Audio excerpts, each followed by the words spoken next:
ताश का जोकर और अपनों की ठोकर अक्सर बाजी घुमा देती है। नमस्कार, स्वागत है आप लोगों का हिंदी साहित्य विवेचना में। तो आज की इस वीडियो में हम चर्चा करेंगे हिंदी साहित्य के अति महत्वपूर्ण प्रश्नों की। इससे पहले हमने इसके 6 भागों को डिस्कस कर लिया है। अगर आप लोगों ने अभी तक वो वीडियो नहीं देखे तो आप उन्हें भी देख सकते हो। तो चलिए आज की वीडियो को शुरू करते हैं। पहला प्रश्न है 51। पश्चिमी हिंदी की प्रमुख बोलियां कौन कौन सी हैं? तो जो यहाँ पर पश्चिमी हिंदी की प्रमुख बोलियाँ होंगी तो वो हैं खड़ी बोली, इसे कौरवी भी कहा जाता है, ब्रज, हरियाणवी और हरियाणवी को बांगरू भी कहा जाता है, बुंदेली और कन्नौजी। तो इस प्रकार हम देख सकते हैं पश्चिमी हिंदी की प्रमुख बोलियाँ हैं खड़ी बोली, ब्रज, हरियाणवी, बुंदेली और कन्नौजी। अगला प्रश्न है 52। श ध्वनि का उच्चारण स्थान क्या है? तो श ध्वनि का उच्चारण स्थान है तालव्य। अगला प्रश्न है 53। अर्धकथानक किस भाषा की रचना है? तो ये है ब्रज भाषा की। तो जैसा कि आप लोगों को पता ही होगा, जो अर्धकथानक रचना है ये बनारसी दास जैन की आत्मकथा है और इसे लिखा गया है ब्रज भाषा में, और इसे हिंदी साहित्य की या हिंदी की पहली आत्मकथा का दर्जा भी प्राप्त है। अक्सर ये प्रश्न हिंदी साहित्य की परीक्षाओं में पूछा ही जाता है। अगला प्रश्न है 54। उक्ति व्यक्ति प्रकरण के लेखक कौन हैं? तो ये हैं दामोदर शर्मा, और जो ये रचना है ये है व्याकरण की रचना और इसे लिखा गया था 12वीं शती में। अगला प्रश्न है 55। महापुराण और नई कुमार चरियु किसकी रचना है? तो ये रचना है पुष्यदंत की, और जो पुष्यदंत थे इनका समय माना जाता है 10वीं शताब्दी के आसपास। अगला प्रश्न है 56। कामायनी का 6वां सर्ग कौन सा है? तो जो कामायनी का 6वां सर्ग है ये है लज्जा, और जो कामायनी रचना है ये है जयशंकर प्रसाद की, और इसमें टोटल सर्ग हैं 15 सर्ग हैं, और जिसमें प्रथम सर्ग है वो है चिंता और अंतिम सर्ग है आनंद। अक्सर परीक्षा में ये पूछा जा सकता है कि कामायनी का रचना काल क्या है? तो जो कामायनी का रचना काल माना जाता है वो है 1935, और अक्सर सर्गों से भी प्रश्न पूछा जाता है, क्या पहला सर्ग कौन सा है और अंतिम सर्ग कौन सा है? तो जैसा कि पहला सर्ग चिंता है, अंतिम सर्ग आनंद है, और जो 6वां सर्ग है वो है आपका लज्जा, और इसमें जो टोटल सर्ग है वो है 15। अगला प्रश्न देखते हैं। अगला है 57। आखिरी कलाम, अखरावट, चित्ररेखा किसकी रचनाएं हैं? तो ये हैं जायसी की रचनाएं। अगला है 58। शुक्ल जी ने अपने ग्रंथ में नाथों की संख्या कितनी मानी है? जो शुक्ल जी का हिंदी साहित्य का इतिहास ग्रंथ है, जो इसका प्रकाशन वर्ष 1929 है, इसमें शुक्ल जी ने नाथों की संख्या 9 मानी है। अगला है 58। शुक्ल जी ने अपने ग्रंथ में नाथों की संख्या 9 मानी है, ये प्रश्न हो चुका है। अगला है 59। जायसी ने अपनी किस रचना में बाबर की प्रशंसा की है? तो जायसी ने अपनी रचना आखिरी कलाम में बाबर की प्रशंसा की है, और जो बाबर थे मुगल बादशाह माने जाते हैं। अगला है 60। तद्भव पत्रिका का प्रकाशन कहाँ से हुआ था? अक्सर हिंदी साहित्य की अधिकतर परीक्षाओं में पत्रिकाओं से भी प्रश्न पूछा जाता है, तो इसी से संबंधित ये प्रश्न है। तो प्रश्न है तद्भव पत्रिका का प्रकाशन कहाँ से हुआ था? तो ये हुआ था लखनऊ से, और जो तद्भव पत्रिका के संपादक थे वे थे अखिलेश, और प्रकाशन वर्ष था 1999। अगला प्रश्न है तार सप्तक से 61। तार सप्तक 1943 के प्रमुख कवि कौन कौन से हैं?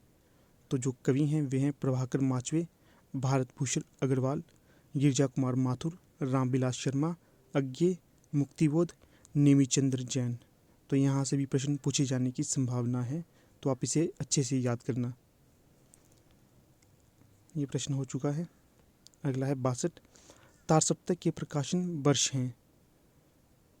अक्सर यहाँ से प्रश्न पूछा जाता है। मान लीजिए आपके समक्ष 4 तार सप्तकों के प्रकाशन दिए जाएंगे, जो उनमें से जैसे 1943 है, 1951 भी है, तो 1959 भी है, और आगे डाल दिया जाएगा आपके समक्ष 1990 इत्यादि कुछ भी डाल सकते हैं। तो इसलिए आपको इनका प्रकाशन वर्ष भी जानना जरूरी है। जैसे तार सप्तकों के प्रकाशन वर्ष हम जान लेते हैं, तो जो इसका पहला प्रकाशन वर्ष था वो था 1943, और दूसरा 1951, और तीसरा 1959, और जो चौथा था वो था 1979। तो इस प्रकार आप इन सभी को याद रख सकते हो। अगला प्रश्न है 63। कॉमरेड का कोट किसकी रचना है? तो ये कॉमरेड का कोट है, ये सृंजय की रचना, और ये है कहानी संग्रह। ये भी पूछा जा सकता है कि कॉमरेड का कोट किस विधा की रचना है, तो ये है कहानी संग्रह, और जो इसका प्रकाशन वर्ष है ये है 1993। अगला प्रश्न है 64, ठुमरी और आदिम रात्रि की महक किसकी कहानी संग्रह हैं? तो जो ये कहानी संग्रह हैं ये है रेणु जी की, फणीश्वर नाथ रेणु की, और जो इनका प्रकाशन वर्ष माना जाता है, ठुमरी का प्रकाशन वर्ष है 1959, और जो आदिम रात्रि की महक है तो इसका प्रकाशन वर्ष है 1967। अगला प्रश्न है 65, श्यामा स्वप्न किस उपन्यास, प्रश्न है श्यामा स्वप्न किसका उपन्यास है? तो यह है ठाकुर जगमोहन सिंह का, और जो इसका प्रकाशन वर्ष है ये है 1888। जो ठाकुर जगमोहन सिंह हैं तो इनका जो समय माना जाता है ये माना जाता है भारतेंदु हरिश्चंद्र के समय के साथ। ये भारतेंदु हरिश्चंद्र के प्रमुख मित्र थे, और जो ये रचना करते थे प्रकृति को आधार मानकर। अगला प्रश्न है 66, अपनी खबर किसकी आत्मकथा है? तो ये है पांडे बेचन शर्मा उगर जी की रचना। अक्सर ये प्रश्न भी बहुत सारी परीक्षाओं में पूछा जाता है कि जो अपनी खबर है आत्मकथा ये किसकी है, तो आप इसे अच्छे से याद रखना, ये है पांडे बेचन शर्मा उगर की आत्मकथा। ये प्रश्न हो चुका है अपनी खबर। अगला प्रश्न है 67, कितना अनुभूतिपूर्ण था वह एक क्षण का आलिंगन, किसका कथन है?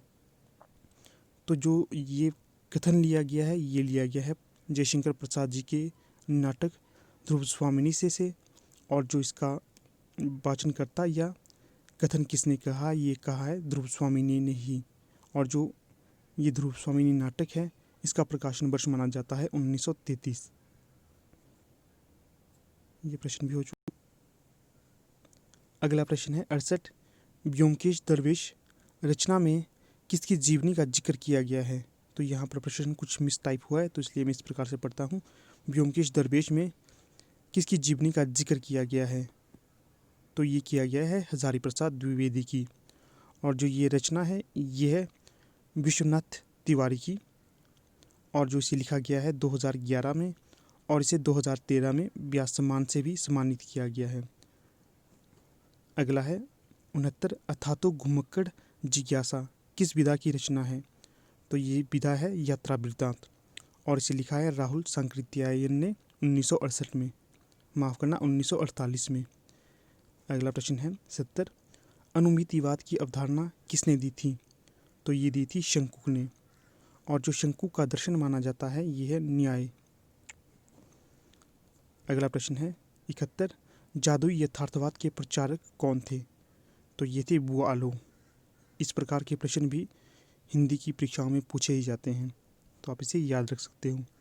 अगला है 72, जॉक देरिडा किस विचारधारा के समर्थक थे? तो ये थे उत्तर आधुनिकतावाद के समर्थक। अगला है 73, चौपाई में कितने चरण होते हैं? तो चौपाई में चरण होते हैं 4, और मात्राएं होती हैं 16। अगला है 74, कवि वचन सुधा का प्रकाशन वर्ष क्या है? तो ये है 1868, और इस पत्रिका के संपादक थे भारतेंदु हरिश्चंद्र जी। अगला प्रश्न है 75, साहित्य दर्पण किसकी रचना है?